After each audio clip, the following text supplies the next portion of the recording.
Galera, todo mundo que acompanha esse canal com frequência sabe que a Arena Subterrânea é um lugar onde os lutadores mais fortes do mundo se reúnem. Eles tiram a limpo para descobrirem quem são os mais fortes.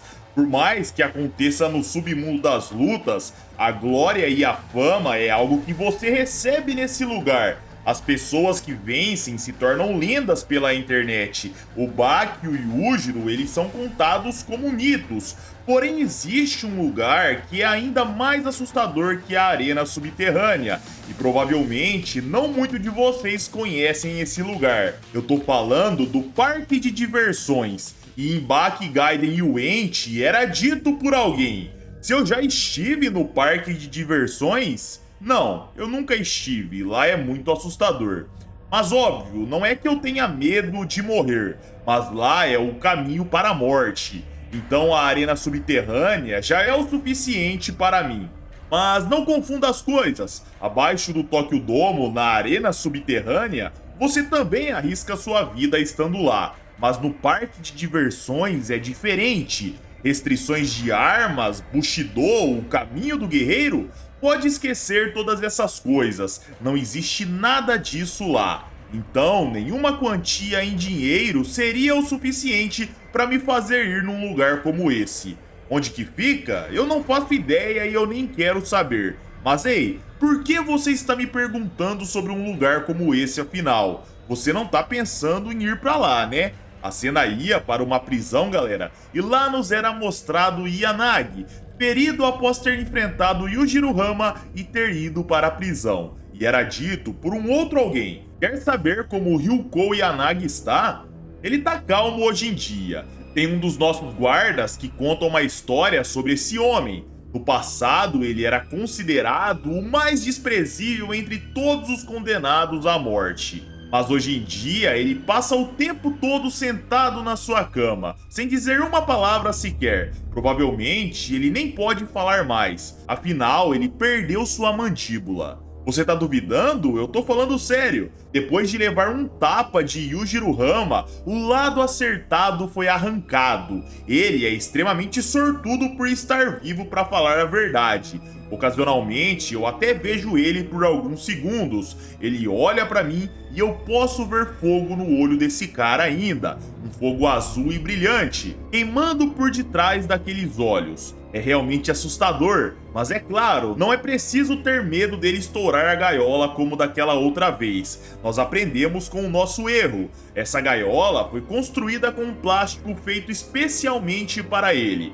Então ele pode bater à vontade, que tal gaiola não será quebrada, eu garanto. Tem também o fato que da última vez que ele fugiu, ele deixou um bilhete escrito: eu quero conhecer a derrota. Aparentemente, esse era o motivo desse cara. E eu sei que você deve estar se perguntando agora, mas como diabos pegaram ele da primeira vez? Você pode pensar, já que ele foi pego, então ele já conheceu a derrota, correto?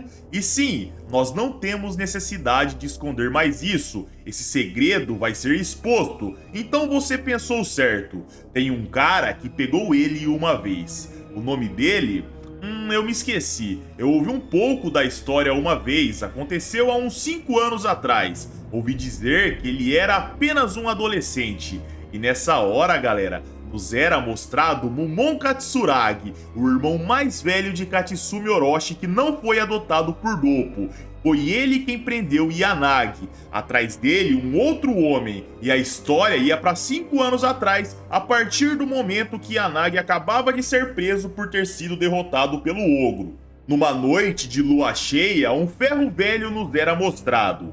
Inúmeros carros sendo empilhados por um caminhão e um barracão ao fundo, até que alguém chegava caminhando, um homem com uma aparência ameaçadora nos era mostrado e o narrador dizia: o Homem de Preto. Seu cabelo, pele, roupas e sapatos, provavelmente até sua cueca. Creio que até o ar que ele exala é preto. Sua voz, pensamentos e até mesmo se dissessem que debaixo da sua pele negra que corre sangue negro, eu acreditaria. Esse homem parava na frente de 3 caras, ligavam as luzes do carro na cara dele e o trio olhava provocando. Mas eles, galera, não eram meros punks. Ao olhar para os três era nítido, eles eram treinados, suas auras saíam e um deles dizia: "Creio que você é Jumei Kuga, correto?" Jumei encarava e dizia: "Sim", e o narrador falava: "Como esperado, sua voz é negra." E um dos homens do trio continuava dizendo: "A arma secreta Jumei. Eu ouvi rumores sobre você." Jumei Kuga perguntava: "E o que você ouviu?" O rapaz respondia: "Que você é um filho da puta imundo." Kuga sorria e falava: "Eu devo levar isso como um elogio?" Os homens se preparavam e era dito, mas é claro, eles cercavam seu oponente e o líder do trio continuava dizendo: "O chefe disse para não te matarmos." O outro membro complementava, mas ele disse que se você morresse, não poderíamos fazer nada. E o outro finalizava: "Exatamente, não tem nada que possamos fazer." Piamente, Jumei Kuga dizia: "Seu chefe, o Goblin Kazuga, correto? Se ele está tão preocupado comigo, por que ele não veio me fazer uma visita pessoalmente?" O líder do trio dizia: "Ei, vamos lá, amigão. Seu chefe também não está por aqui, correto? Além de que, Kazuga não seria capaz de parar quando ele começasse a te despedaçar." Jumei respondia: "Então ele é realmente esse tipo de cara?" E o homem dizia: "Sim, mas nós não somos tão ruins, sabe? Apenas uma orelha sua já tá ótimo. Se pudermos devolver uma de suas orelhas pro chefe, só teremos que pagar 20% do que ganhamos para o grupo Akita." Jumei escutava aquilo e provocava: "E se você não puder fazer isso?" O homem dizia: "Então teremos que pagar 50%. Mas será que você está me ouvindo mesmo?" E Kuga começava a responder enquanto a sua aura saía pelo ambiente: "Eu não sei muito sobre vocês. Tudo que me disseram foi que eu enfrentaria 3 ou 4 lutadores de Gokudou. Disseram que era para manter vocês fora da luta de amanhã." Os outros dois do trio escutavam isso e adoravam. Eles queriam pagar para ver. Jumei Kuga soltava um sorriso e dizia: "Querem pagar para ver? Então que seja, venham os 3 juntos: Itou, o triturador, Densuke, o bombardeiro, e Shutaro, o ouriço. Sim, eu sei onde eu tô pisando, eu conheço vocês, os 3 cães de guarda do Gokudou."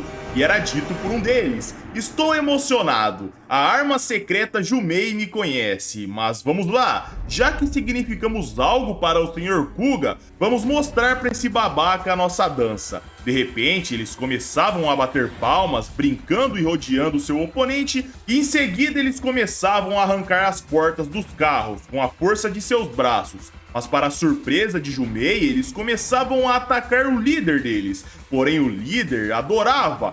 É como se ele demonstrasse do que ele era capaz. Ele começava a chamar por Jumei como um louco, até que de repente um dos homens se virava e lançava a porta do carro em Jumei. Quando o objeto iria acertar, a porta desaparecia. O líder do trio ficava confuso e, ao se dar conta, a porta estava girando em cima do pé de Jumei, que havia chutado para cima, e era dito pelo narrador: "Foi algo milagroso. Verdadeiramente um espetáculo para ser visto. Chutar a porta por baixo não teria sido o suficiente para realizar esse feito de tal forma. O que ele realmente fez ali foi parar a porta completamente com a perna e depois levantá-la. Mas tudo aconteceu num instante, criando a ilusão de que a porta havia sido movida suavemente para cima. É um movimento que requer o acerto na porta no ângulo certo e um perfeito senso de equilíbrio para levantá-la e segurá-la acima de sua cabeça com as pernas."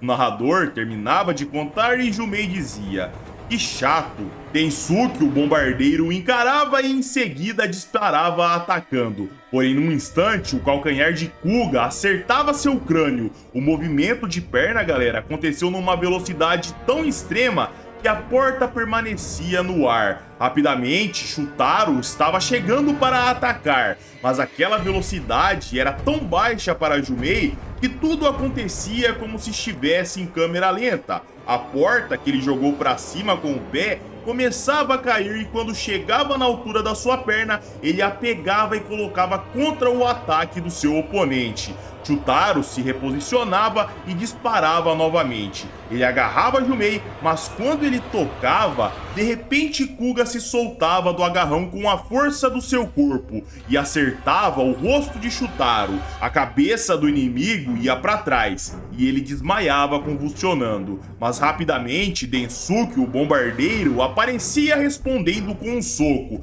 mas ele era bloqueado, redirecionado, e quando todos se davam conta, Densuke estava recuando com dor. Segurando a sua mão, ele tinha um objeto atravessando ela. Na mesma hora, Kuga percebia que Shutaro estava acordando do breve desmaio e atacava. O alvo era as narinas. Ele erguia seu braço com os dedos no nariz do seu oponente, chutava a perna para desequilibrar e o jogava de cabeça no concreto. Densuke tentava ajudar seu amigo, porém seu direto era desviado. Ele levava um chute nos testículos que eram destruídos, começavam a sangrar. Ele caía no chão colapsando de dor e Jumei Kuga girava o objeto que ele tinha enfiado na mão de Densuke. Ele fazia tudo numa velocidade incrível e de repente o objeto desaparecia. O líder do trio via aquilo e dizia: "Isso foi incrível. Você fez tudo isso sem sequer se mover 1 centímetro. Jumei o olhava e dizia: "Mas e você? Não vai querer tentar também?" O líder falava: "O problema é que os dois ainda não terminaram, meu amigo."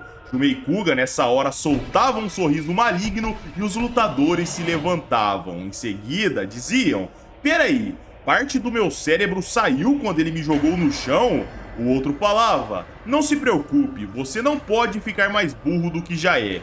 E Jumei Kuga falava para eles: "É uma pena que vocês se levantaram." Densuke questionava: "Pena? Mas por quê? Tá com medo da gente?" Jumei respondia que não. O problema é que 4 meses iriam se passar. Shutaro dizia: 4 meses do que, seu maluco? E nessa hora, galera, Jumei Kuga estava no meio deles dizendo: 4 meses até vocês conseguirem entrar num ringue novamente. Quando os dois tinham reação para notá-lo, Jumei Kuga estava chutando o joelho dos dois. Um movimento e as duas pernas estavam quebradas. Ele girava e parava calmamente no meio dos dois, que caíam no chão. E em seguida ele dizia: "Vamos lá, agora é a sua vez. Ouvi dizer que você adora quebrar ossos, é isso mesmo, Itou?" E Itou dizia: "Bem, eu diria que eu gosto de ouvir as pessoas gritarem. De vez em quando, alguém aparece e tenta desafiar o nosso ginásio. E embora seja o nosso trabalho como cães de guarda do grupo, eu acho divertido demais lidar com esses caras." Nos era mostrado ele fazendo uma torção no braço de um desafiante que gritava desistindo, mas Itou não perdoava. Ele provocava e em seguida quebrava o braço do seu oponente. E ele finalizava dizendo: "É como o som de um trapo velho sendo rasgado." E enquanto aquela conversa acontecia, galera, a perna de Jumei Kuga era segurada. Ele olhava para trás e era Densuke. Na mesma hora, Itou aproveitava para atacar. Jumei erguia seu pé e enfiava na cabeça de Densuke. Ele girava e dava uma joelhada no queixo de Itou. Mas Itou não era considerado o mais forte do trio à toa. Ele soltava um sorriso com seus dentes quebrados, agarrava a perna de seu oponente e quando ele comemorava por ter pego uma perna, galera, Jumei estava olhando para ele sorrindo. Quando Itou percebia, o objeto perfurante que Jumei tinha estava enfiado no seu bíceps. Ele levava um chute na cabeça, perdia sua consciência, tinha seu braço segurado e Jumei o puxava. E ali, de repente, acontecia uma imobilização e o narrador começava a contar: o estrangulamento do triângulo, uma técnica que interrompe o fluxo de sangue para o cérebro aplicando muita pressão na artéria carótida. Mas a dor pode ser suportada por meio de técnicas e treinamentos. Você pode aumentar a capacidade do seu corpo de lidar com vários golpes, mas não tem treinamento que amenize o impacto dessa técnica. A única forma de derrotar um estrangulamento é evitando ser colocado em um. Mas Itou era um lutador de alto nível e ele tinha um plano. Ele cairia no chão, trazendo todo o seu peso para baixo e em seguida jogaria Kuga de cara no concreto. Isso seria o suficiente. No entanto, um momento de hesitação e tudo estaria perdido. Tudo precisava ser feito com ímpeto. E apesar desse ser seu plano, sua visão ainda estava bloqueada pelo corpo de Jumei. Itou temia poder cair sobre seus amigos, mas ele não temia porque ele iria machucá-los, e sim porque o dano seria reduzido. Ele precisava do concreto contra a cabeça de seu oponente. Com isso, ele teve um plano: aumentar o impulso para trás e, consequentemente, fortalecer o impacto. Então, Itou balançou o braço para cima e ali foi o seu erro. Quando chegou a hora de jogar, já era tarde demais. Ele tinha se tornado uma marionete que teve suas cordas cortadas. De repente, ele colapsou e caiu desmaiado. Seu corpo nos era mostrado e de repente, como uma sombra, um braço saía. Era Jumei Kuga e ele dizia: Semimaru. E o narrador complementava: esse é o nome da técnica. Nessa hora, Kuga percebia algo vindo e era uma van que quase o atropelava.